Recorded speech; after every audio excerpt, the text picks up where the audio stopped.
The evidence was damning. Lady Sarah's fingerprints on the knife, her husband's blood on her dress, witnesses who heard her threaten him the night before. The entire kingdom believed she was guilty, and the gallows awaited. But Lord Alexander, her dead husband's cousin, carried a terrible secret. For 2 years he had watched his cousin beat Sarah, heard the sounds through manor walls, seen the bruises hidden beneath high collars, and he had done nothing. He told himself it wasn't his place to interfere in another man's marriage. Now Sarah stood accused of murder, and Alexander's guilt drove him to investigate the truth he should have spoken years ago. But proving Sarah's innocence would mean exposing the real killer, his own mother, who had committed murder to save the woman Alexander had failed to protect and secretly loved. The morning Lord Richard Ashford's body was discovered, the household staff knew immediately who would be blamed.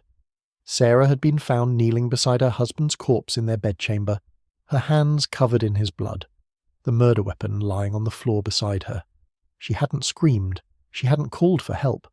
She had simply stared at the body with an expression the butler would later describe as unnaturally calm, almost relieved. By the time the magistrate arrived, the servants had already begun whispering among themselves.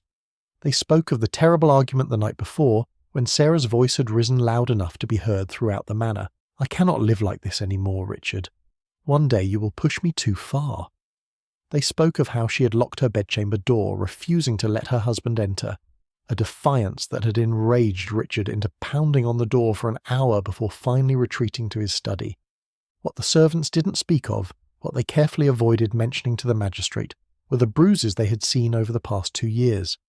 The way Sarah wore high collars even in summer heat, the way she flinched when anyone moved too quickly near her, the way she'd stopped smiling, stopped singing, stopped being the vibrant young woman who had arrived at Ashford Manor as a bride. Lord Alexander Ashford arrived at the manor within hours of receiving the news. He was Richard's cousin and closest male relative, which meant the Ashford estate and title would now pass to him. As he approached the manor where he had been a frequent visitor over the past 2 years, his hands trembled on his horse's reins. Not from grief for his cousin, God forgive him, but he felt no sorrow for Richard's death, but from the terrible certainty of what was about to unfold. The magistrate, Sir Edmund Blackwell, met Alexander in the entrance hall.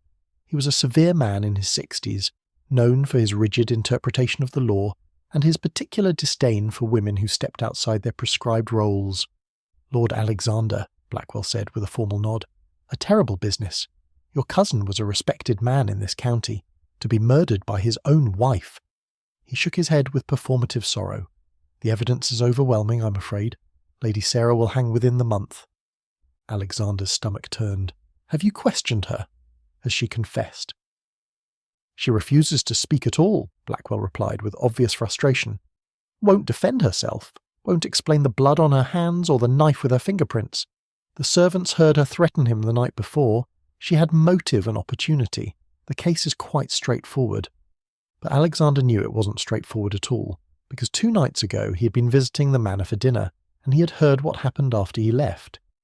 He had been in the guest wing, preparing to depart the next morning when the sounds had started. The shouting, the crashes, the unmistakable sound of flesh striking flesh, and the crying, Sarah's broken, desperate crying that had torn through him like shards of glass. He had stood in the hallway outside his room, frozen with indecision. Should he intervene? But what right did he have? Richard was his cousin, and Sarah was Richard's wife. The law was clear. A man had authority over his wife, could discipline her as he saw fit.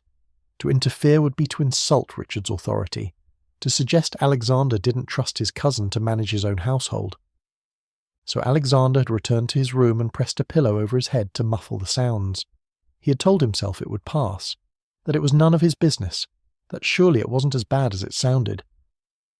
But he had seen Sarah at breakfast the next morning, the way she'd moved so carefully as if every step caused pain, the purple shadow beneath her left eye that cosmetics couldn't quite hide, the tremor in her hands as she poured tea, and Richard sitting across from her, smiling pleasantly, discussing the weather as if nothing had happened. Alexander had left immediately after breakfast, sick with himself, and now, just 1 day later, Richard was dead and Sarah was accused of his murder. "I would like to speak with Lady Sarah," Alexander said quietly. Blackwell frowned. "She's being held in the manor's cellar until her trial. Most irregular, but given her status, I suppose a brief visit wouldn't be improper. Your family, after all." The cellar had been converted into a makeshift cell. Sarah sat on a wooden bench, her hands folded in her lap, staring at the stone wall. She wore the same blood-stained dress from that morning.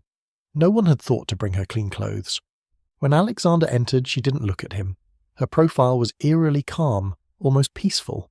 The bruise under her eye had darkened to deep purple. "Lady Sarah," Alexander said softly, I need to know what happened."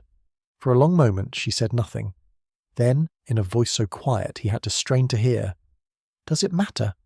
They've already decided I'm guilty." "It matters to me." He moved closer, keeping his voice low so the guard outside wouldn't hear. "Sarah, please. Let me help you." Finally she turned to look at him. Her eyes, once bright with life and laughter, were dull and resigned. "Help me? Where was your help 2 years ago, Alexander? Where was it 6 months ago? Where was it 2 nights ago when you sat in the guest wing and heard everything?" The accusation struck him like a physical blow. She knew. She had known all along that he was aware, that he had heard, that he had done nothing. "I didn't know how bad it was," he began, but the words sounded hollow even to his own ears. "Didn't you?" Sarah's voice remained quiet, but there was steel beneath it now. "Every time you visited, you saw. Everyone saw. The servants, your mother, the vicar, the neighbours. Everyone knew Richard was a monster, and everyone stayed silent because interfering in a man's marriage isn't done, because my suffering was less important than propriety." Alexander felt shame burn through him. She was right. He had known, and he had done nothing because speaking up would have been uncomfortable, would have caused a scene, would have marked him as someone who didn't understand proper boundaries. "I'm sorry," he whispered. "I'm so sorry, Sarah. I should have—" "Did you kill him?" she interrupted. The question caught him off guard. "What? No, of course not." "Then your apologies mean nothing now," she turned back to face the wall. "Go away, Alexander. Let them hang me. It's better than living one more day as Richard's wife would have been." "You didn't kill him either," Alexander said with sudden certainty. "I know you didn't." Sarah's laugh was bitter. "How do you know? Perhaps I finally did fight back. Perhaps I waited until he was asleep and drove that knife into his heart. Perhaps I'm exactly the murderess they say I am." "You're not." Alexander knelt beside her bench, forcing her to look at him. "Sarah, I may have failed you before, but I won't fail you now. I'm going to find out what really happened. I'm going to prove your innocence." "Why?" Her eyes searched his face. "Why would you do that for me?" "Because I love you," Alexander thought but didn't say. "Because for 2 years I've watched you suffer and fallen in love with your quiet strength, your gentle kindness to the servants, the way you tend the garden even when your hands are bruised, the way you still try to find beauty in a world that has given you only pain." "Because it's the right thing to do," he said instead, "and because I should have done the right thing a long time ago." Alexander's investigation began with the crime scene. The bedchamber had been sealed by the magistrate, but as the new Lord Ashford, Alexander had access to every room in the manor. He studied the scene with careful attention, noting details that the hasty magistrate had overlooked. Richard's body had been removed, but the blood stain on the carpet remained. The knife, a kitchen blade, lay on a side table, wrapped in cloth as evidence. But what caught Alexander's attention was the positioning. Richard had been lying on his back in the centre of the bed, stabbed directly through the heart. A single, precise wound. If Sarah had been in a rage, wouldn't there be multiple stab wounds? Signs of struggle? But the scene suggested something calculated, almost professional. And the bedchamber door, he noticed, was unlocked from the inside. Sarah had locked it the night before to keep Richard out, yet somehow it was open when the body was discovered. Alexander questioned the butler, Mr. Morrison, who had served the Ashford family for 30 years. The old man's hands shook as he poured tea in the study. "Mr. Morrison, I need you to tell me the truth," Alexander said gently. "Not what you told the magistrate. The real truth about what you saw." Morrison's face crumbled. "My lord, I cannot speak ill of the dead. My cousin is dead, but Lady Sarah still lives, and she will hang unless someone speaks the truth." Alexander leaned forward. "You cared for her, didn't you? I've seen how you've tried to protect her."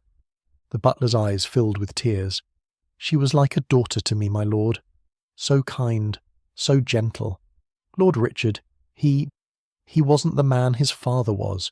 The old lord would never have raised his hand to a lady. But I'm just a servant. What could I do? Tell me what happened that night, Alexander urged. All of it. Morrison took a shaking breath. After you left that morning, Lord Richard became increasingly agitated. He drank heavily at lunch, more at dinner. Lady Sarah tried to retire early, but he followed her upstairs. We heard terrible sounds, shouting, things breaking, Lady Sarah crying out. The old man's voice broke. I wanted to intervene, my lord. God forgive me, but I was afraid. Lord Richard had dismissed servants before for far less than interfering in his marriage. What time did the sound stop? Around midnight, everything went quiet. The household went to bed. Morrison hesitated. But I couldn't sleep, my lord. I was worried. So around 2 a.m, I went to check on Lady Sarah. I stood outside her door listening. I heard her crying very softly, but I also heard something else. What? Footsteps. In the corridor. Someone was walking toward Lady Sarah's bedchamber, and then I heard the door open. I assumed it was Lord Richard, finally admitted by his wife. Morrison's face went pale. But my lord, I realized later, the footsteps were wrong. Too light, not Lord Richard's heavy tread. Alexander's mind raced. Someone else had entered that room. Someone with lighter footsteps. Someone who had access to the manor in the middle of the night. Mr. Morrison, did you tell the magistrate any of this? The butler shook his head miserably. He didn't ask, my lord. He saw the evidence, heard about the argument, and decided Lady Sarah was guilty. I thought about speaking up, but... He looked ashamed. I'm an old man, my lord. I need this position. And who would believe a servant over physical evidence? After Morrison left, Alexander sat in the study, his mind working through the possibilities. Someone had entered Sarah's room around 2 a.m. Someone who moved quietly, who knew the manor well enough to navigate in darkness, who had access and opportunity. The list of people who fit that description was distressingly short. The household staff, certainly, but they had no motive to kill Richard. Most of them had quietly despised him, but that wasn't enough for murder. Unless... A terrible suspicion began to form in Alexander's mind. There was one person who had access to the manor at all hours, who knew every corridor and room, who moved with light steps despite her age. One person who had watched Sarah suffer for 2 years and had the maternal instinct to protect. His mother, Lady Margaret Ashford. Lady Margaret maintained a townhouse in London but visited the manor frequently. She had been here that night. Alexander remembered seeing her at dinner. She had retired early, citing a headache, but her rooms were in the same wing as Sarah's bedchamber. Alexander found his mother in the morning room, embroidering peacefully as if the world hadn't turned upside down. She was a handsome woman in her late 50s, with Alexander's same grey eyes and an air of unshakable composure. "Mother," Alexander said, closing the door behind him, "we need to talk." Margaret didn't look up from her embroidery. "I wondered when you would come. You always were perceptive, Alexander. It's one of your better qualities." The calm admission struck him like a blow. "You knew. You knew what I was going to ask." "Of course." She set down her needle and finally met his eyes. "You want to know if I killed Richard? And the answer is yes. I did." Alexander's legs suddenly couldn't support him. He sank into a chair, staring at his mother in horror. "How? Why?" "How?" Margaret's voice remained eerily calm. "I waited until Richard had drunk himself into a stupor. He always did after he beat that poor girl. I took a knife from the kitchen, wore gloves of course, and I entered their bedchamber. Sarah was already asleep, exhausted from the evening's violence. Richard was on his back, snoring. I stabbed him through the heart. One quick thrust. He barely woke before he died. "My God," Alexander's voice came out as a whisper. "Mother, what have you done?" "What should have been done 2 years ago," Margaret replied sharply. "What you should have done, Alexander. What any decent person should have done. That man was a monster, and he was slowly killing that beautiful young woman." "But you've let Sarah take the blame. She'll hang for your crime." "No, she won't." Margaret stood, smoothing her skirts. "Because you're going to let her. You're going to let them hang her, and you're going to inherit the Ashford estate, and you're going to live with the guilt just as you've lived with the guilt of doing nothing for 2 years. Alexander recoiled as if she'd struck him. "I won't. I can't let an innocent woman die." "Can't you?" His mother's eyes were cold. "What will you do, Alexander? Turn in your own mother? Send me to the gallows? I'm 58 years old. I'll die in prison even if they don't hang me. Is that what you want? I want justice. Justice! Margaret laughed bitterly. Where was justice when Richard broke 3 of Sarah's ribs? Where was justice when he split her lip because dinner was cold? Where was justice when he locked her in a closet for 2 days without food? The law gave Richard the right to discipline his wife however he chose. The law allowed his abuse, so I took justice into my own hands. You had no right. I had every right, Margaret's composure finally cracked. I watched my nephew torture his wife for 2 years, while the entire household, including my own son, did nothing. I listened to her cry. I tended her wounds when she allowed it. I begged Richard to show mercy. And when none of that worked, I did what needed to be done. Alexander stood, pacing the room in agitation. Sarah doesn't deserve to die for this. She's innocent. Is she? Margaret challenged. She's guilty of nothing except marrying the wrong man, just as I'm guilty of nothing except protecting her. But the law won't see it that way. The law will say I murdered a nobleman. They'll hang me just as surely as they'll hang Sarah. Then we'll both confess. Tell them about the abuse, the circumstances, and they'll say Richard had the legal right to discipline his wife, and I had no right to interfere. They'll hang me for murder, and Sarah will still be blamed for driving me to it. Margaret sat back down, her anger spent. There's no good outcome here, Alexander. Someone will pay for Richard's death. It might as well be me. No. Alexander's voice was firm. I'm going to find another way. There has to be another way. His mother smiled sadly. Then you'd better hurry, my dear. Sarah's trial begins in 3 days. Alexander spent the next 2 days in frantic investigation. He questioned every servant, examined every detail of the crime scene, searched through Richard's papers looking for anything that might provide an alternative explanation. What he found turned his stomach. Richard had kept journals, detailed accounts of his marriage management techniques. He had documented every incident of violence with clinical precision, justifying each blow as necessary discipline for his wife's various failures. Failures like dinner served 5 minutes late, speaking too loudly, looking at another man at a dinner party, refusing his advances when she was ill. The journals were damning evidence of systematic abuse, but would they save Sarah, or would they simply prove that she had motive to kill him? On the evening before the trial, Alexander visited Sarah in the cellar again. She looked thinner, paler, but her strange calm remained.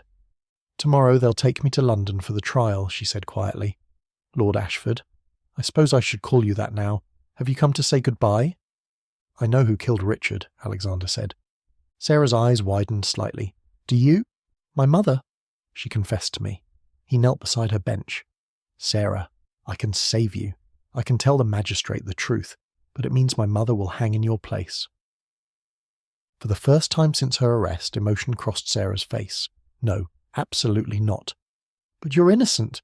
So is she. Sarah gripped his hands. Alexander, your mother saved my life. If she hadn't done what she did, Richard would have killed me eventually. Perhaps not that night, but soon. I was starting to wish he would, just to end the suffering.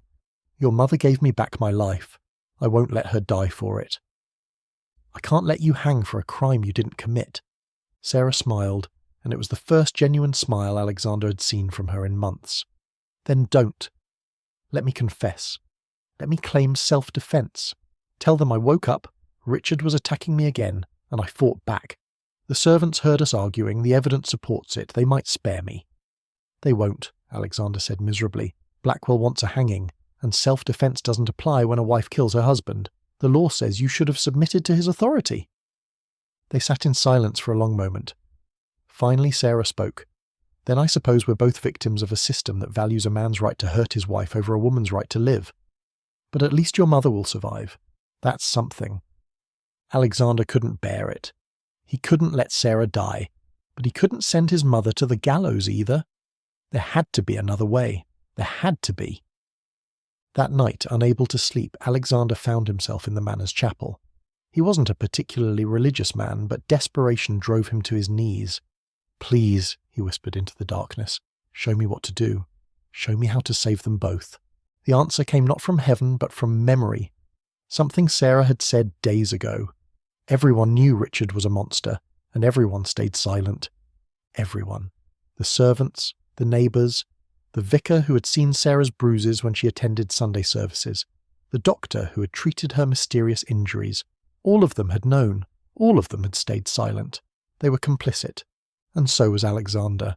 An idea began to form. Terrible, risky, possibly foolish. But it was the only path he could see that didn't end with either Sarah or his mother on the gallows. The trial took place in London's Old Bailey, packed with spectators eager to see a noblewoman accused of murdering her husband.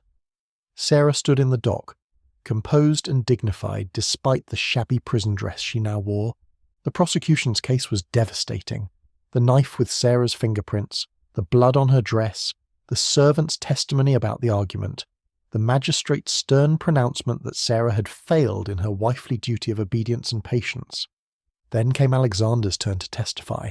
As Richard's cousin and closest male relative, his words carried significant weight. "Lord Alexander," the prosecutor began, "you were a frequent visitor to Ashford Manor. Did you notice any tensions in your cousin's marriage?" This was the moment.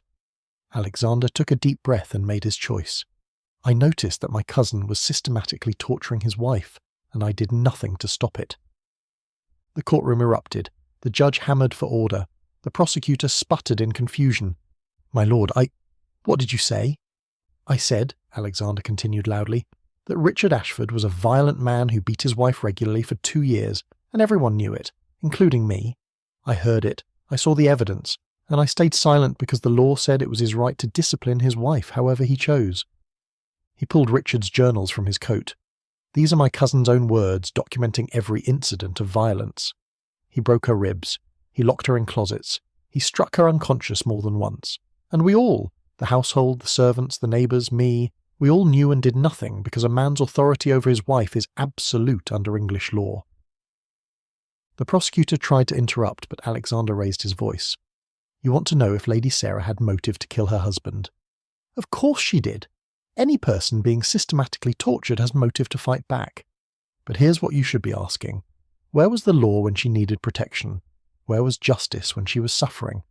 Why do we only care about her actions when she's accused of murder, but we didn't care about her survival when she was being beaten?" Alexander turned to face the crowded gallery. "I am guilty. Every person in this courtroom who knew and said nothing is guilty. We created the circumstances that led to Richard Ashford's death. We enabled his violence. We told Sarah she had no recourse, no protection, no way out except through his death. So if you want to hang someone for this murder, hang all of us. Hang the system that makes this inevitable." The courtroom was in chaos now. Reporters were scribbling frantically. Spectators were shouting. The judge was hammering his gavel uselessly. Then a voice rang out from the gallery. "He's right!" It was Morrison, the butler. He stood, trembling but determined. "Lord Ashford speaks the truth. We all knew. Lord Richard was a cruel man, and Lady Sarah suffered terribly. We should have protected her." Another voice joined. "I saw her bruises." A woman from the village stood. "Lady Sarah came to my shop and her arms were black and blue. I asked if she needed help and she said there was no help for wives. The law wouldn't protect her." More voices rose. Servants, neighbours, the vicar, shamefaced, admitting he had seen but said nothing. The doctor who had treated her injuries and never reported them. One by one they testified, building a picture of systematic abuse, of a household and community that had failed to protect a vulnerable woman, of a legal system that valued male authority over female survival. By the end, the courtroom was silent. The prosecutor looked lost. The judge seemed suddenly uncertain, and Sarah was weeping quietly in the dock, not from sadness, but from the overwhelming relief of finally being believed. The judge called a recess. When court reconvened, he looked older, more tired. "This court," he said heavily, "has heard testimony that fundamentally challenges the charges against Lady Sarah Ashford. While the physical evidence suggests she may have caused her husband's death, the circumstances suggest she acted in self-defense against an attacker who had systematically brutalized her for years. The law may not explicitly recognize a wife's right to defend herself against her husband, but this court cannot in good conscience send her to the gallows for fighting back against torture." He paused, looking directly at Sarah. "Lady Sarah Ashford, you are hereby acquitted of the charge of murder. However, given the extraordinary circumstances, this court recommends a formal inquiry into the legal protections, or lack thereof, available to married women in situations of domestic violence." Sarah collapsed in the dock, sobbing with relief. Alexander closed his eyes, grateful and exhausted. But he knew the cost of this victory. His mother, still hidden in the gallery, had escaped justice. The real killer would never be punished, and Alexander would carry the guilt of that choice, along with all his other failures, for the rest of his life. Unless... 3 months later, Alexander found Sarah in the garden of a small cottage he had purchased for her. She was free, but her reputation was destroyed. No proper household would employ her, and no decent man would marry a woman accused, even if acquitted, of killing her husband. Alexander had settled a generous annuity on her, enough to live independently. It was the least he could do. "Sarah," he said, approaching carefully. She still startled easily, especially around men. "How are you?" She smiled, and it reached her eyes this time. "Better. Every day, a little better. I wake up without fear now. That's something I never thought I'd experience again." "I wanted to talk to you about the trial, about what really happened that night." Sarah's smile faded. "Alexander, don't... You know, don't you? You know it was my mother." She turned back to her flowers. "What I know is that I'm alive and free. That's all that matters. She killed a man. She should face justice." "Should she?" Sarah looked at him steadily. "Your mother did what the law wouldn't do. She protected someone who needed protection. Yes, she killed a man. But that man was slowly killing me. In any moral accounting, she saved more life than she took. The law doesn't see it that way. The law also says a man can beat his wife with impunity as long as he doesn't kill her outright. The law is wrong, Alexander." Sarah moved closer. "Your mother gave me back my life. I won't help you take hers." They stood in silence for a moment. Then Alexander said quietly, "I failed you. For 2 years I knew what was happening and I did nothing. I told myself it wasn't my place, that I had no right to interfere. But I was wrong, and my cowardice nearly cost you your life." "Yes," Sarah agreed simply. "You failed me. You all failed me. But you finally spoke up when it mattered most. At the trial, you told the truth even though it destroyed your family's reputation. That took courage. Too little, too late. Perhaps." Sarah touched his hand gently. "But it's a start. What matters now is what you do going forward. Will you keep speaking up? Will you use your position and voice to help other women in situations like mine? Or will you retreat back into comfortable silence?" Alexander looked at her, this woman who had survived horror and emerged somehow stronger, and felt something shift in his heart. "I want to help," he said. "Tell me how." Over the next hour, Sarah outlined a plan. She had been corresponding with other women who had survived violent marriages. There were more than Alexander had ever imagined. Dozens, perhaps hundreds in London alone. Women who had no recourse, no protection, nowhere to turn. "What if," Sarah said, "we created a safe house? A place where women could flee dangerous situations, where they could get legal counsel, medical treatment, support. Your title and position could legitimize it. My experience could guide it. The law wouldn't support it. Husbands have the legal right to reclaim their wives. Then we change the law." Sarah's eyes blazed with determination. "We gather evidence. Document the abuse. Present cases to Parliament. Force them to see what they've been ignoring. It will take years, maybe decades, but we have to start somewhere." Alexander realized he was seeing Sarah clearly for the first time. Not as a victim, not as his cousin's wife, but as herself. Brilliant, fierce, determined. And he understood something else. He had been in love with her for 2 years, but he hadn't truly known her until now. "I'll do it," he said. "Whatever you need. My title, my fortune, my voice. It's yours." Sarah studied his face. "Why? Is it guilt?" "Because I don't need your guilt, Alexander. I need your genuine commitment." "It started as guilt," he admitted, "but it's become something more. You asked what matters going forward. This matters. Making sure what happened to you doesn't happen to others. That matters more than anything." "And us?" Sarah asked quietly. "What are we to each other, Alexander?" "I don't know," he said honestly. "I know I care for you. I know I admire you. I know I want to spend my life working beside you to fix this broken system. But I also know you've been through something terrible, and the last thing you need is another man trying to claim your life." Sarah smiled. A real smile. Warm and genuine. What if I wanted that? Eventually. Not now. Perhaps not for a long time. But someday, when I've healed, when I've reclaimed myself, What if I wanted to choose you freely? Alexander's heart soared. Then I'll wait. However long it takes. It might be years. I have years. I'm damaged goods in society's eyes. Marrying me would destroy what's left of your reputation. My reputation was built on silence and cowardice. I'd rather build a new one on truth and justice. Sarah took his hand properly now. Then we have a partnership, Lord Ashford. A mission. And perhaps someday something more. 5 years later, Alexander stood in the garden of Ashford Manor, now converted into the first sanctuary for women fleeing violent marriages. Sarah stood beside him, greeting the newest resident, a young woman with bruises on her face and hope in her eyes. They had fought hard for this.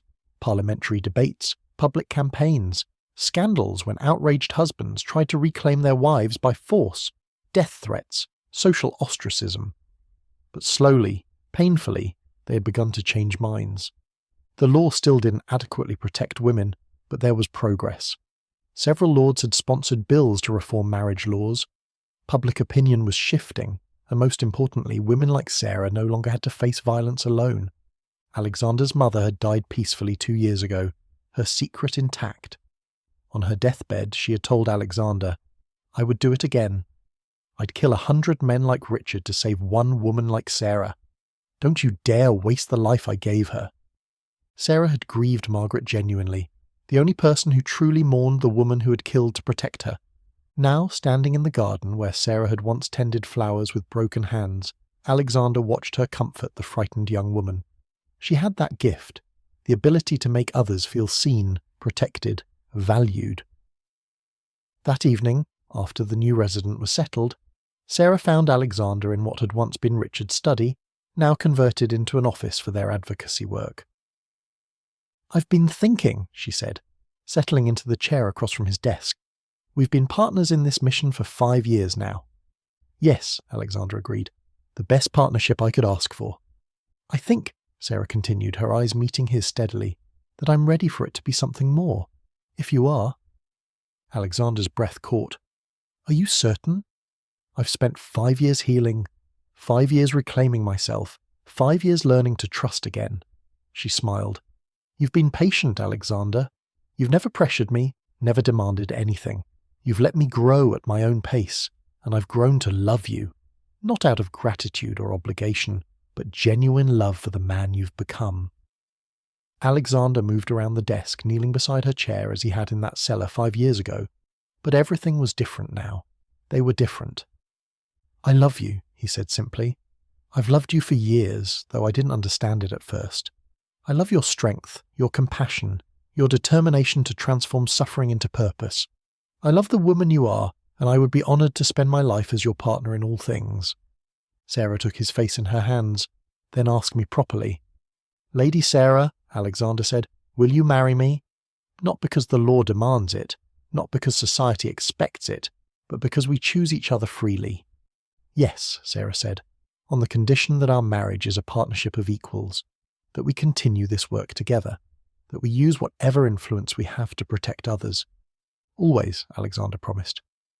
Their kiss was gentle, healing, full of hope for a future they would build together. The wedding took place in the garden sanctuary, attended by dozens of women whose lives had been saved by their work. It wasn't the grand society affair Alexander's position might have warranted, but it was genuine and joyful. During the ceremony, Sarah spoke words she had written herself. "I choose this marriage freely, with full knowledge and full consent. No one compels me, no one owns me. I choose this partnership because it makes me stronger, not because it makes me subservient, and I vow to honour this man not through obedience, but through honest partnership, mutual respect, and shared purpose." Alexander responded in kind. "I vow to honour you not as property, but as an equal. To hear your voice not as obligation, but as wisdom. To protect you not through control, but through ensuring you have the freedom to protect yourself. And to build with you a life based not on law's requirements, but on love's free choice." It wasn't legal language, it wasn't traditional, but it was true. That night, as they stood on the balcony of their new home, a manor purchased with Alexander's inheritance and dedicated to their mission, Sarah said quietly, "Do you ever think about that night? About who really killed Richard?" Every day, Alexander admitted. Do you regret not turning her in? He considered the question. I regret that the system forced that choice. I regret that violence was necessary to end violence. But do I regret saving both you and my mother? Number. And I think Richard's death, however it happened, prevented more deaths. Yours, certainly, and maybe others, if his violence had escalated. Justice is more complicated than the law admits, Sarah observed. Yes, and that's what we're trying to change. Alexander pulled her closer. We can't fix the past, but we can build a better future. Sarah leaned against him, looking out over the grounds where dozens of women now live safely. Your mother saved my life. Your courage at the trial gave me freedom, and our partnership is saving others. In the end, that's what matters. Not revenge, not punishment, but salvation and transformation. My mother once told me not to waste the life she gave you, Alexander said. I don't think we're wasting it. No, Sarah agreed. We're multiplying it. Every woman we save, every law we change, every mind we shift, we're creating ripples that will extend far beyond our lifetimes. They stood together in comfortable silence, watching the sun set over the sanctuary. A place that existed because of violence, yes, but also because of courage, sacrifice, and the determination to ensure that such violence would one day be unnecessary. The story of Richard Ashford's death would never be fully resolved. The official record said Sarah had acted in self-defense. The truth was more complex, a mother protecting a daughter-in-law, a system failing its most vulnerable, a killing that prevented more killing.